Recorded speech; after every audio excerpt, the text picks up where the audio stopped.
Anyone who lived through the Vietnam War remembers the girl in the picture. The picture captures a terrible moment while also raising a poignant question. A question Jane Pauley sets out to answer in our Sunday morning cover story. A little girl screaming in pain, trying to outrun the napalm burning her body. An image seared into our consciousness still. The horrors of war visited upon an innocent child. Did you ever wonder what happened to that little girl? You can call me Kim or Kim Phu. Now I'm 52.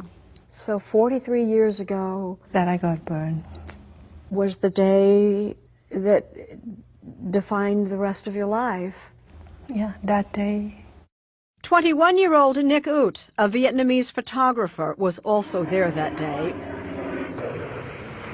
on assignment for the Associated Press. I looked at my camera, you find her. I shot the girl naked running. He took the picture that would win the Pulitzer Prize. And when she passed on my camera, I saw her body burned so badly. I said, my God, I need to help her. So they tried to help me. But after they pouring water over my body, it seemed like I passed out. I didn't remember anything else. He wrapped her in a soldier's rain poncho.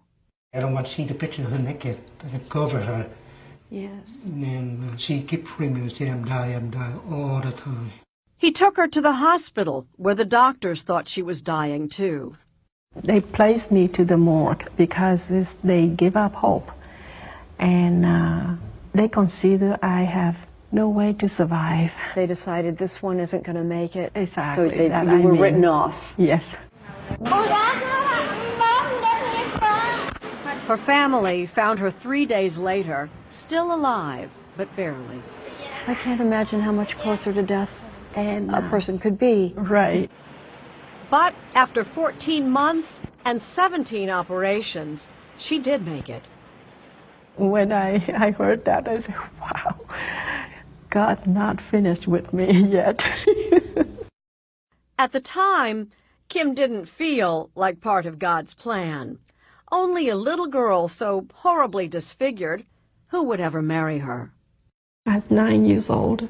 I remember I thought, oh my goodness, I got burned and I became ugly.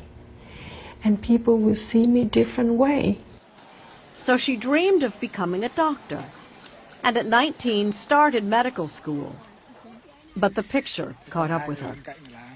The late CBS News correspondent Bob Simon talked to her in 1985. She has glandular problems, headaches, and loss of memory. She wanted to study medicine, but had to give it up because of her health. I didn't know what's going on, but I know that I couldn't go to school. That was a low point in my life. And it built me up with hatred, bitterness, and anger. When she could, she escaped to the library to read.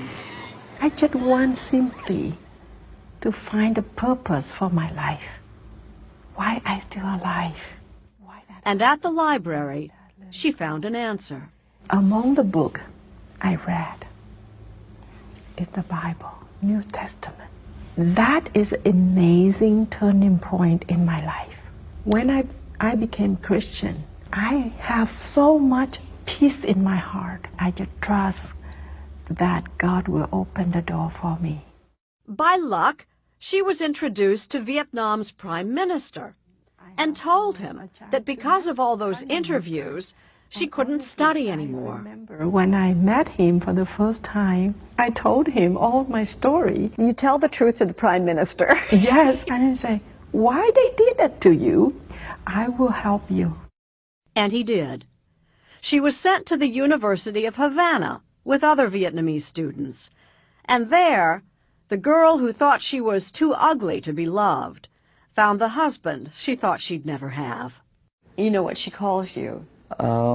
She calls me sometimes perfect. My name means perfect, but I'm not perfect. His name is Tuan. They married in Havana and honeymooned in Moscow. But on the flight back to Cuba, her journey took yet another amazing turn.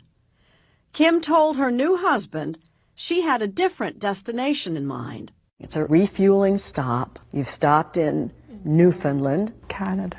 and you're plotting Yes. to get off that plane and not get back on it. How did you tell your husband what the plan was? I just explained so simple. I need and I really seeking for freedom. I said no. I was in shock. I said that Kim is impossible for me to stay. But her mind was made up. She said that, Tuan, I really need you. So if I stay alone, I don't know if I can survive. I said, okay, whatever you want, I do. And you said yes, and you got off the plane and did not get back on it. Yeah. In Canada, she was free to start a family and live a nearly normal life. But once again, the picture caught up with her. Only this time, she embraced it. I realized that that picture is a powerful gift for me. A gift that led to a foundation to help children of war. She now travels the world as a UNESCO Goodwill Ambassador. I share with the people how horrible war it is, how much people suffer, and I was one of them. Kim suffered a lot of pain, I can say, almost every day. Almost every day for 43 years. When serious burns heal, the scarring isn't merely disfiguring. It can cause lifelong agony. So how do you deal with the pain? Wow, I prayed and I set up in my mind that I never concentrate on my pain.